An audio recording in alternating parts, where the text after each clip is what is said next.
Hi everyone, welcome back to Wes Knows Tech News and Reviews. Today we've got a very interesting review, comparison and test. And we're going to be testing the Coros Pace 2, which is a $200 watch, versus the Amazfit GTS 2 Mini, which is an $80 watch. So this is the most basic smartwatch in the Amazfit range, while this is the most basic sport watch in the Coros range, but nonetheless 2.5 times more expensive. So what I've done today is actually go on a bicycle track. So I was riding for about 40 minutes. I've covered a bit of distance and I've had my Polar H10 chest strap on, still on actually. So I've had that on, and of course we're going to be testing and comparing the accuracy of the GPS, the inbuilt GPS, as well as the calculated and the measured heart rate. So without further ado, let's get into the comparison.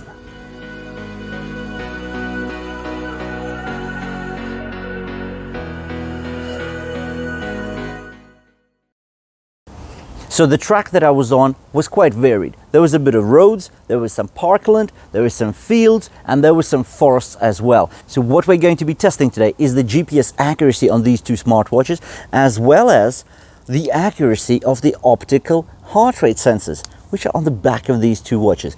And the benchmark for this heart rate accuracy test is the Polar H10 ECG chest strap, which I'm actually wearing just now. So which one do you think has actually performed better? Anyway, let's get into the details. Let me show you some plots, let me show you some metrics, and let's get into the details. So before we get into the details, let's talk about these two watches. What are we actually comparing?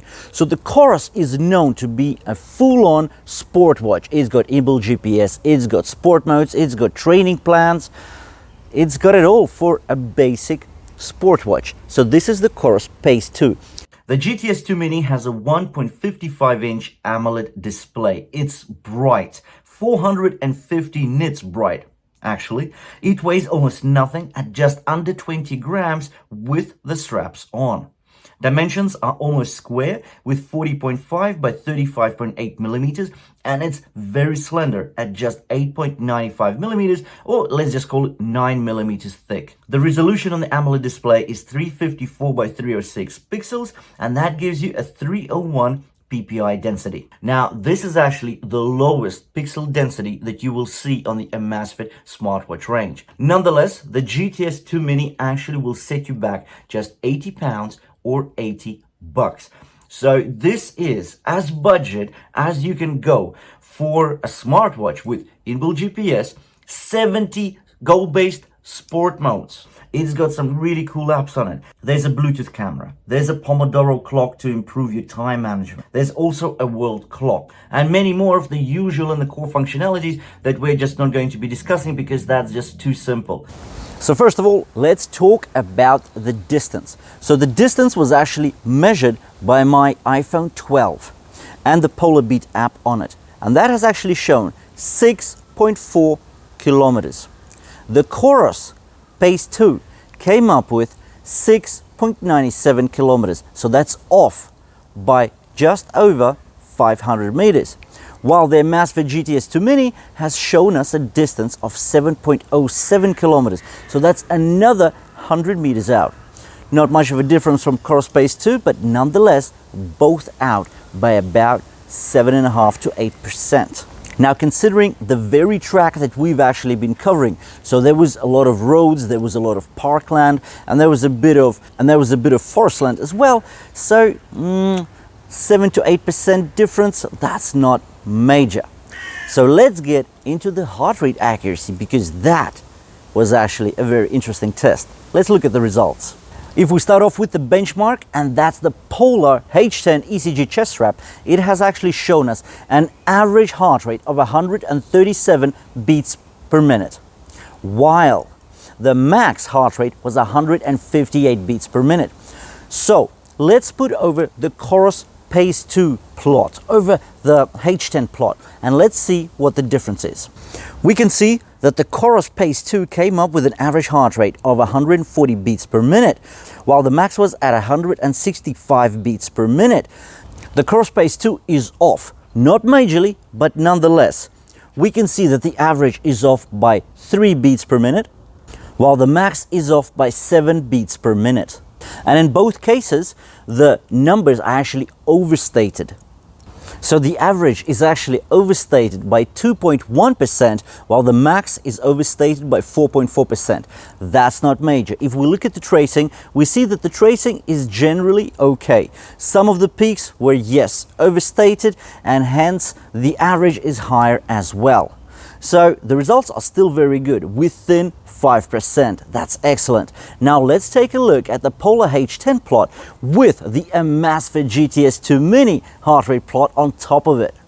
So the plot I'm showing you now, this is just insane.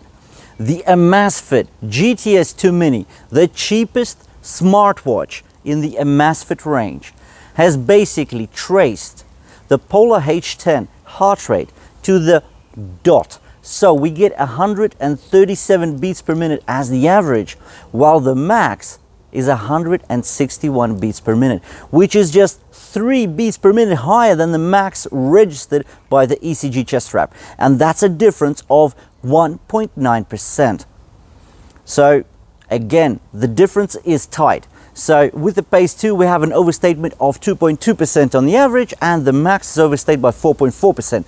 While on the Amazfit GTS 2 Mini, the cheapest smartwatch in the Amazfit range, as I've said a number of times, because this is completely and utterly unbelievable, has basically matched the heart rate average as measured by the ECG chest strap, has actually matched the average heart rate as measured by the ECG chest strap, and has overstated the max, the peak, by just 3 beats per minute, which is less than 2%.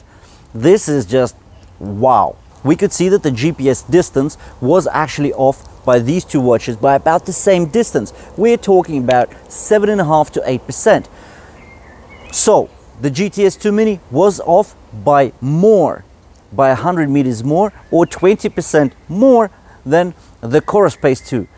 But the accuracy of the heart rate sensor is just wow. That is absolutely spectacular. So the Amazfit GTS 2 Mini is a super great smartwatch actually. And we can see that it's cheap and it's just so accurate. So it's waterproof up to 50 meters. It's got inbuilt GPS. It's got 70 sport modes in here. They're all goal-based. And as we can see, the accuracy of the optical heart rate sensor on the back of this is just amazing. You've seen the other tests with this watch, and all of these tests have shown a great result.